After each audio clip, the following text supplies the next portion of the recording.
planes need assembly. Each plane and action figure sold separately. There's Twiki.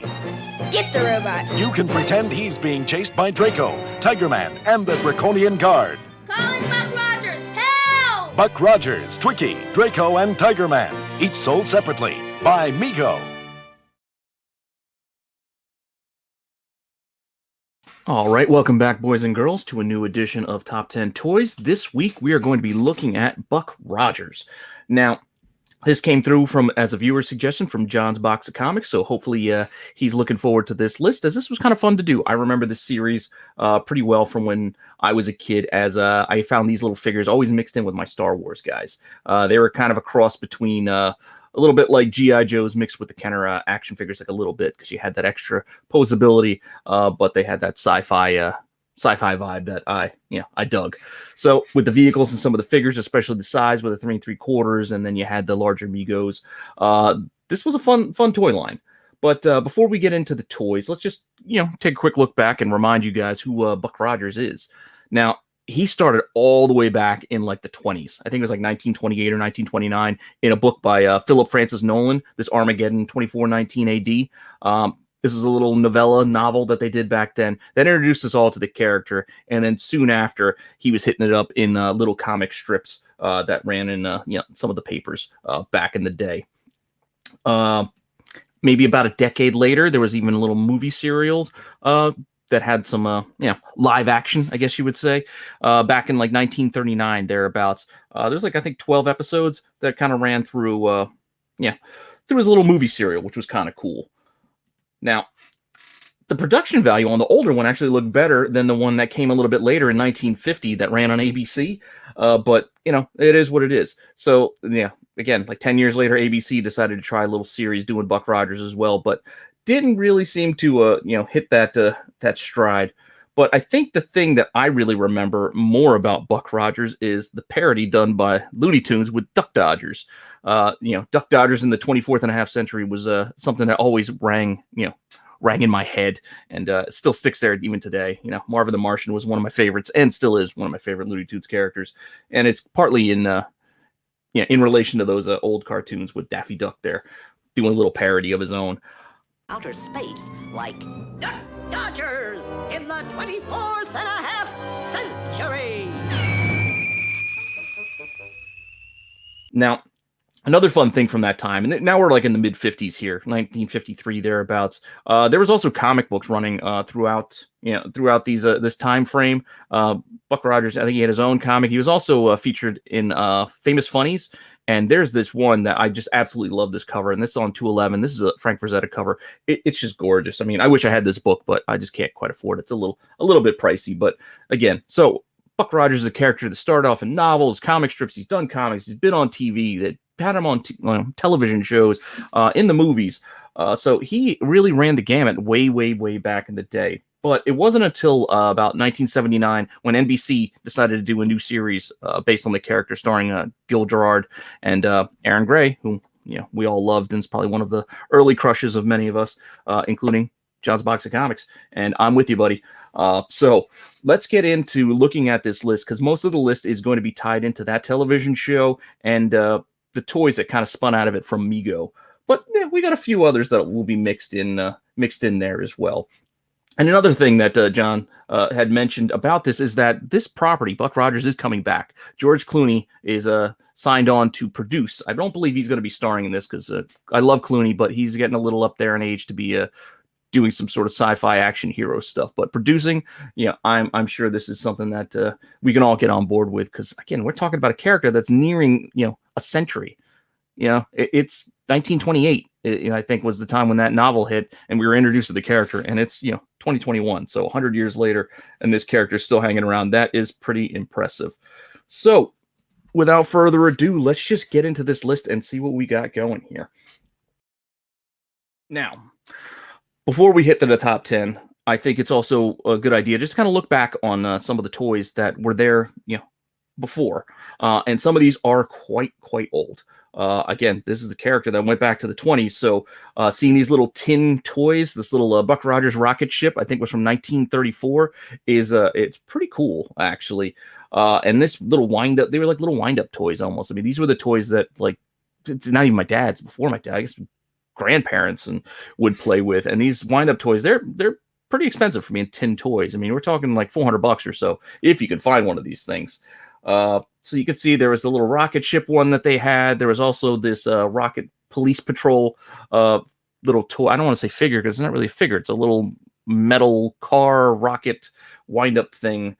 I don't know. Still kind of cool. I never had anything like this, but it would be kind of fun to run across this if I could.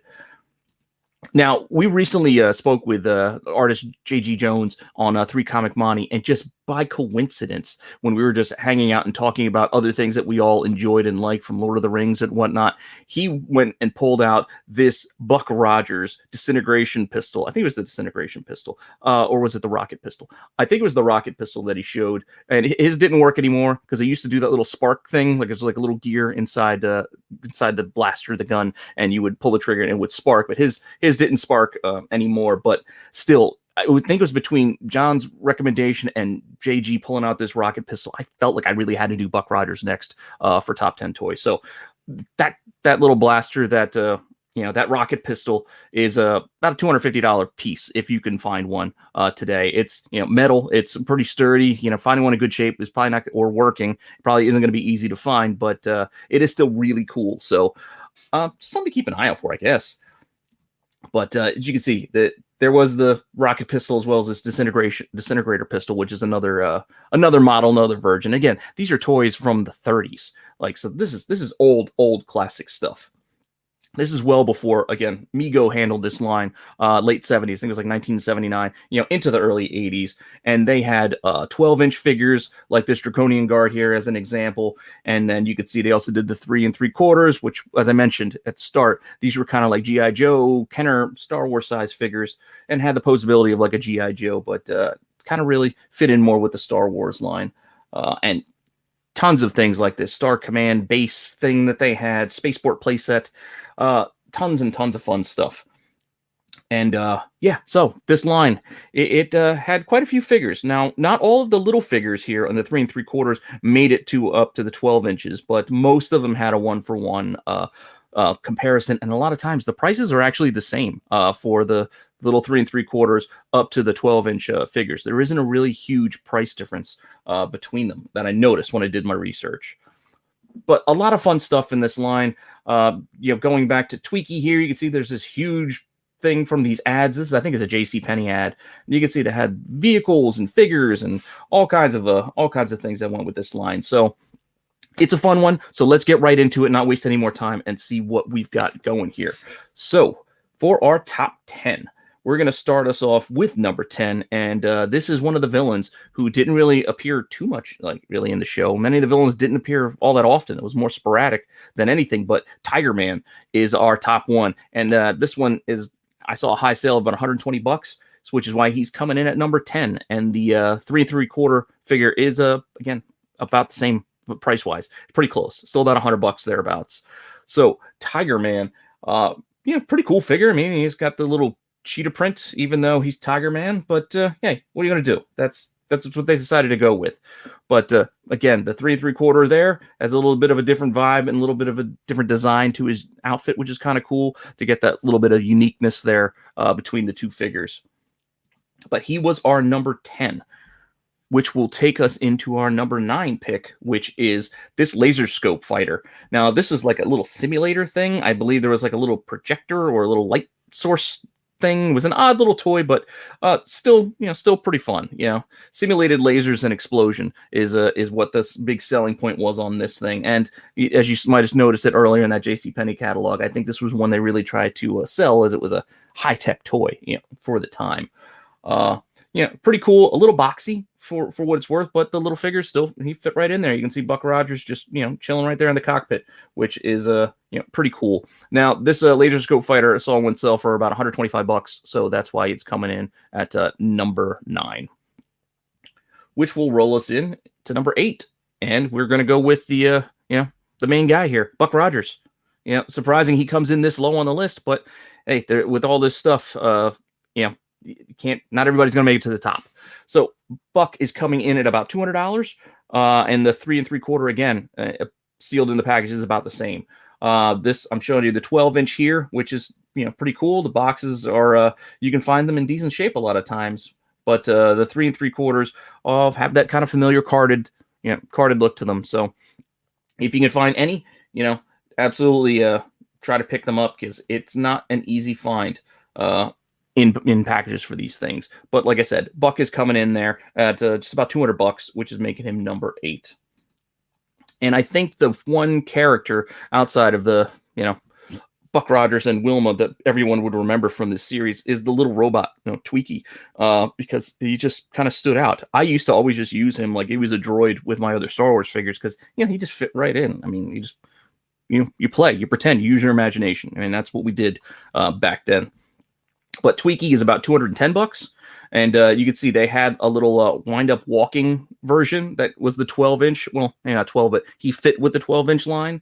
But it had that little bit of a walking action, and then you had the little guy, the little 3 3/4, but he was probably about half that size, if that. So he's probably less than 2 inches, this little figure. So he fit right in there again with your R2s and other droids from like Star Wars. So again, that's how I used them. But $210 thereabouts for Twiki. So this is going to take us into our number 6 pick, and we finally get to her, and this is Wilma Deering. So another one of the iconic characters from the show, played by Aaron Gray. This figure didn't have a 12-inch version. They only made the 3 3/4, unfortunately for her, and unfortunately this was not an attractive figure. I mean, if you kind of close in and look up in there, she kind of looks a little bit like Robert Patrick and T2 to me. But yeah, it is what it is. This is the figure we had.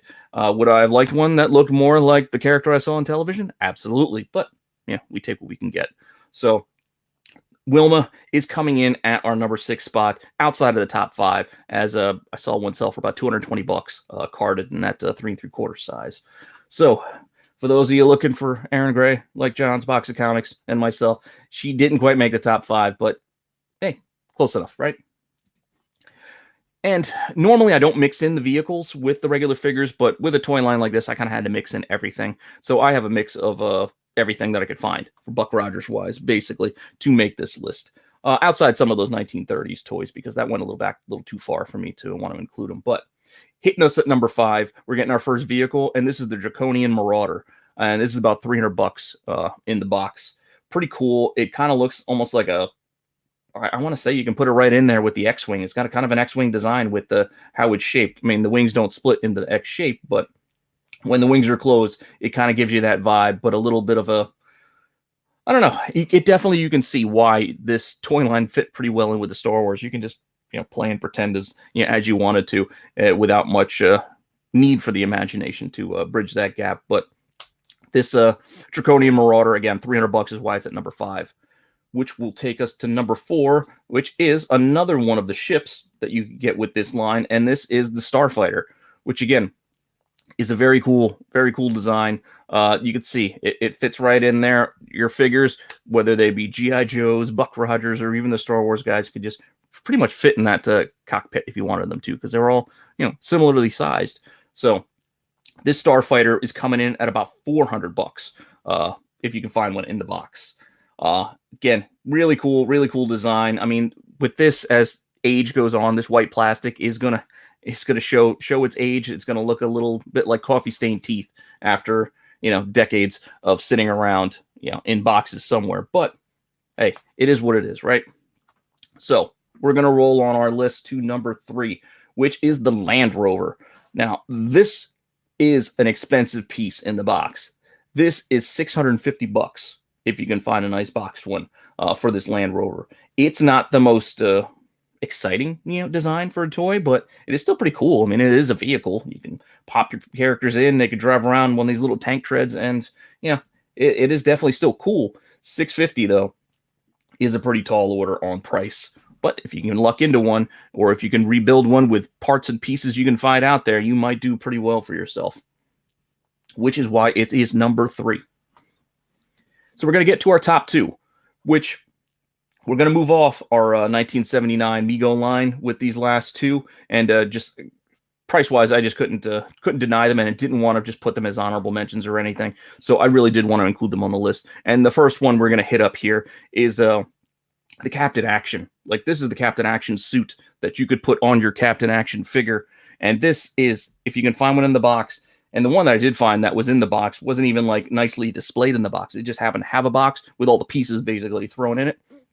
But $875 for this Buck Rogers Captain Action set. And you can see it comes with a suit, boots, and gloves, and little accessories and blasters, and all kinds of fun little knickknacks. And if you can find all of these little pieces, you could see $875 is a pretty high selling price.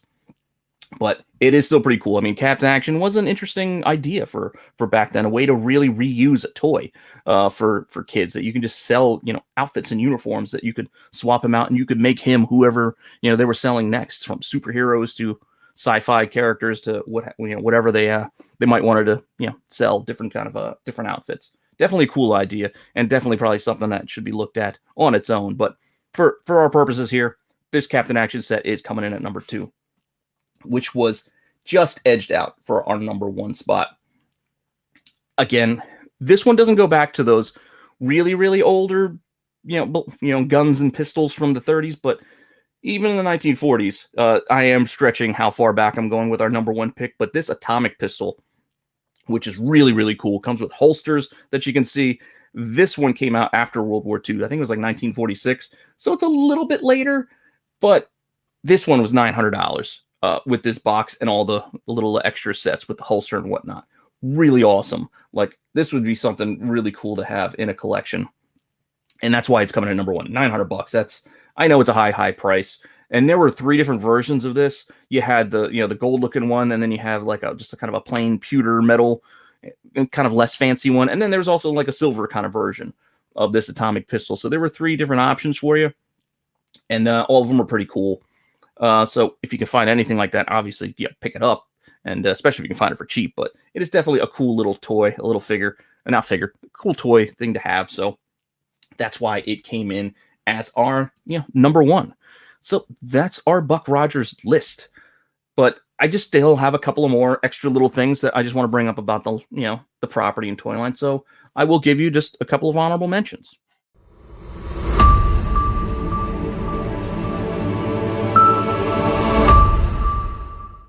All right, so just a couple more things if you just want to hang in there for the honorable mentions. Our first one is this Star Searcher, which I thought was interesting because this is actually a repurposed Micronauts toy. I forget what the Micronauts toy was called. It was another Star something or other, but it's basically a Micronauts toy that they repackaged for Buck Rogers and sold it like that.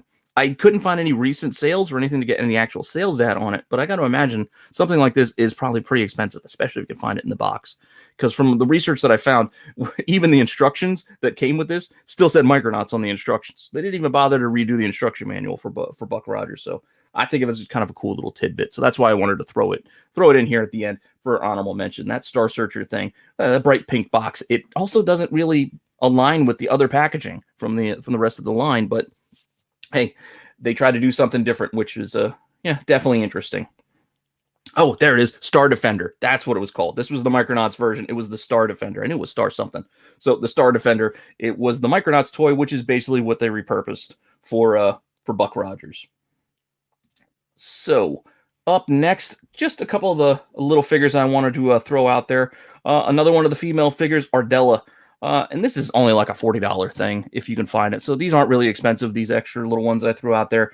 But she doesn't, it's definitely an interesting look. Show her with the weird little horns and this almost I Dream of Jeannie outfit. But hey, it is what it is. It was a interesting toy for the line. So not everything science fiction has to be high-techy. So here we go. Here's one of our examples of one that's not.